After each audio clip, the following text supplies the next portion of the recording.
رسول اللہ صلی اللہ علیہ وسلم جب عمرہ کرنے کے لیے آپ مدینہ سے حج کرنے کے لیے نکلے، 1400 صحابہ ساتھ، احرام باندھ لیا، مدینہ سے نکلتے ذوالحلیفہ سے، آپ مکہ کے قریب آ گئے، عمرہ کرنے کے لیے آئے تھے، کوئی ہتھیار نہیں، کوئی لڑائی کے لیے نہیں آئے، وہاں آ کر رک گئے، کہا کہ پہلے مکہ والوں کو اطلاع کریں کہیں کوئی مسئلہ نہ بن جائے۔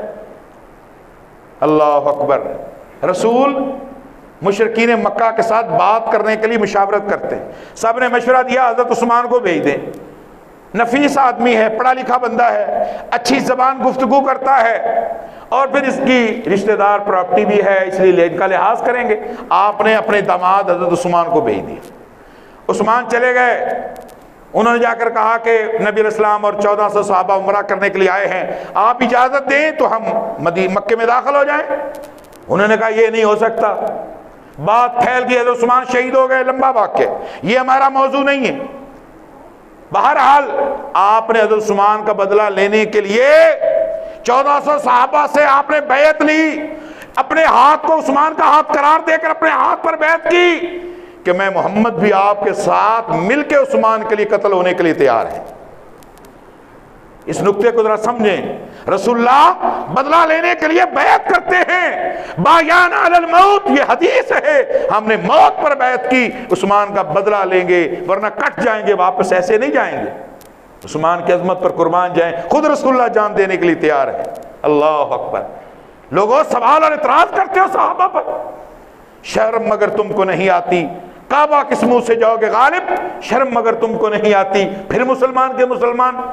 خیر جب خبر پھیلی، بات عام ہو گئی، بیعت ہو گئی، مشرکین کی طرف سے بھی لوگ آئے بات کرنے کے لیے، صلح کے لیے، صلح ہو گئی، اس میں کچھ شرطیں طے ہوئیں، ان میں سے 2 شرطیں آپ کے سامنے بیان کر کے بات کو مکمل کریں تاکہ خطبہ آپ کو سمجھ آ جائے۔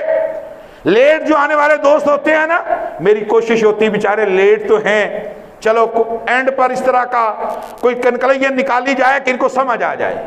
اللہ تعالیٰ سب کو وقت سے پہلے آنے کی توفیق عطا فرمائے۔ رمضان آ رہے ہیں نا، آئیں گے ماشاءاللہ، جلدی آئیں گے، 10 رمضان کے بعد پھر مسجد روٹین میں آ جائیں گے۔ یہ موسمی بٹیروں والا دین نہیں چلے گا، یہ میں بیان کر رہا ہوں، دین وہ ہے جس پر ڈٹ کے کام کریں، اللہ کے اخلاص کے لیے کام کریں، مستقل کریں، عمل بھلے تھوڑا ہو مستقل ہو۔ پہلے 8-10 دن تراویحاں بڑی رش ہوگا، پھر فارغ، پھر تراویحاں ختم ہو گئی نہیں، مسجدیں بند ہو گئی نہیں، سارا کچھ ہے، ہمارا شوق مکمل ہو گیا۔ میرے بھائیوں، حضرت عثمان اس معاملے میں جب لوگ آئے، معاہدہ ہوا، 2 شرطیں بڑی عجیب۔ ایک شرط یہ تھی کہ آپ واپس جائیں، اس سال عمرہ نہیں ہم کرنے دیں گے۔ کتنے ظالم تھے وہ، رسول اللہ ان کے رشتہ دار تھے، قریشی تھے، مکے کے آپ رہائشی تھے، ان عقل تو یہ کی بات یہ تھی نا، کہتے چلو کوئی بات نہیں، آ گئے ہیں تو یہ کون سا لڑائی کے لیے، ہتھیار تو ان کے پاس کوئی نہیں، چلو جی عمرہ کر لیں چلے جائیں گے۔ نہیں، اتنے ظالم کہتے ہیں اب واپس جائیں، پھر آئیں گے، آئندہ سال آئیں۔ اچھا، دوسری شرط یہ کہ جو مکہ سے بھاگ کر مسلمان مدینہ چلا جائے آپ واپس اسے بھیجیں گے۔ اب خوب اندازہ کریں کہ جو مکہ سے مسلمان بھاگ کر وہاں جائے گا پھر واپس آ گیا تو اسے یہ چھوڑیں گے مشرکین مکہ؟ جو مدینہ سے بھاگ کر یہاں آئے ہم نہیں واپس کریں گے۔ اور اسی دوران ایک صحابی آ بھی گئے، بہرحال وہ آپ نے واپس کیا، معاہدے کے مطابق اس مسلمان کو واپس مکہ بھیج دیا۔ خیر جب یہ معاہدہ ہو گیا تو نبی علیہ الصلوۃ والسلام خیمے میں ہیں، حضرت عمر رضی اللہ عنہ تشریف لائے، حضرت عمر کہنے لگے اللہ کے رسول السنا علی الحق یا رسول اللہ، اے اللہ کے رسول کیا ہم حق پر نہیں ہیں؟ قالوا بلا، کہا کیوں نہیں ہم حق پر ہیں؟ الیسوا علی الباطل، کیا یہ مشرکین مکہ باطل پر نہیں ہیں؟ آپ نے فرمایا کیوں نہیں، یہ باطل پر ہیں۔ اے آمنہ کے لال اگر ہم ان کے ہاتھوں قتل ہو جائیں تو کہاں جائیں گے؟ کہا جنت میں۔ پوچھا اگر یہ ہمارے ہاتھوں قتل ہو جائیں کہاں جائیں گے؟ فرمایا جہنم میں۔ فرمایا پھر یہ معاہدہ کیسا، یہ معاہدہ آپ نے کیسا کیا ہے؟ اس کو عقل تسلیم نہیں کرتی، یہ عقل کے خلاف ہے، ہم حق پر ہیں، ہمیں اتنی کمزوری سے نیچے لگ کر معاہدہ کرنے کی کیا ضرورت؟ اب اس پورے خطبے کا یہ نچوڑ ہے۔ عمر کہتے ہیں یہ عقل مانتی نہیں، رسول اللہ نے معاہدہ کر دیا، دونوں طرفین سے سائن انگوٹھے ہو گئے۔ عمر کا مشورہ کیا ہے؟ ہم حق پر ہیں تو ڈٹ جاتے، ان سے ٹکرا جاتے۔ آپ نے فرمایا یا ابن خطاب انی رسول اللہ، اے خطاب کے بیٹے تو امتی ہے اور میں اللہ کا رسول ہوں، میں اللہ کا رسول ہوں۔ میں نے جو کام یہاں فرش پر بیٹھ کر کیا ہے اسی عمل پر عرش پر اللہ راضی ہو گیا ہے، یعنی میرا فیصلہ اللہ کا فیصلہ ہے، میں نے بحثیت رسول فیصلہ کیا ہے۔ تو عقیل ہے، فتین ہے، ذہین ہے، عادل ہے، بہادر ہے، جرت والا ہے، مگر یاد رکھ جو فیصلہ میں نے کیا ہے بحثیت رسول کیا ہے، تو اپنے عقل کے گھوڑے مت دوڑا، جو میں نے کیا ہے حق کیا ہے، میں نے زمین پر بیٹھ کے جو کیا حق کیا، اور عرش پر اللہ نے اس فیصلے کو تسلیم کیا ہے۔ اور قرآن نے کیا کہا؟ اِنَّا لَكَ فَتْحًا مُبِينًا، اے نبی تو نے آج کامیابی اور فتح حاصل کر لی۔ کیا کیسی فتح ہے؟ اس باتوں میں جو میں نے بتائی کوئی فتح والی بات ہے؟ بظاہر کوئی نہیں، مگر اللہ کو پتا اس میں فتح کیسے دینی ہے۔ اور حضرت عمر کہتے ہیں میں نے جب مشورہ دیا زندگی بھر میں پچھتاتا رہا، میری کیا حیثیت ہے، میں نے اپنے عقل کی بات کی کہ یہ بات عقل پر نہیں کو سمجھ نہیں آتی۔ لوگوں آج اسی لیے ہم گمراہ ہیں، آج ملحد اسی لیے لوگ بنتے ہیں، عقل کے گھوڑے دوڑاتے ہیں۔ عقل کے گھوڑے مت دوڑاؤ، جو میرے رسول نے کہا، قرآن کہتا ہے وما آتاکم الرسول، جو رسول نے ہمیں دیا ہم لیں گے، جس سے روکا رک جائیں گے، یہ اللہ کا دین ہے۔ اپنی عقل، اپنی سوچ، اپنی بصیرت کوئی حیثیت نہیں اس کی۔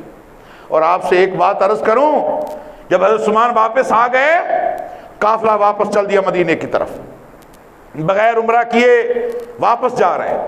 صحابہ نے پوچھا حضرت عثمان سے، اے عثمان، اے ذوالنورین، تو جب مکہ میں گیا تو بتا مکہ والوں کا کیا رویہ تھا؟ انہوں نے کہا میرے ساتھ بڑے اچھے اخلاق سے پیش آئے، انہوں نے بڑی عزت دی، استقبال کیا، بیت اللہ کے دروازے کھول دیے۔ اچھا پھر تو آپ نے خوب حجر اسود کو بوسے دیے ہوں گے، بار بار طواف کیے ہوں گے۔ عثمان نے کہا لوگو بے سما ظننتم بھی، خبردار میرے بارے میں برا گمان نہ کرو، قربان جاؤں۔ کیا برا گمان تھا؟ کیا عثمان پر کوئی تہمت لگائی؟ کوئی عثمان پر غیبت کی؟ نہیں۔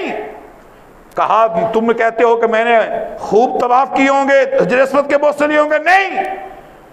فرمایا لو مکستو سنتن ورسول اللہ بالحدیبیہ لا تطوفوا حتی یطوف رسول اللہ، یہ تمہیں 1-2 دن کے لیے سفیر بن کے گیا تھا، اگر اس مشن کے لیے مجھے 1 سال بھی مکہ بیٹھنا پڑتا، میں وہاں بیٹھا رہتا، میرا رسول حدیبیہ میں بیٹھا ہوتا، میں کبھی بیت اللہ کا طواف نہ کرتا جب تک پہلے آمنہ کا لال نہ کر لیتا۔ یہ ہے دین، اپنی مرضی سے چلنے والا دین نہیں ہے۔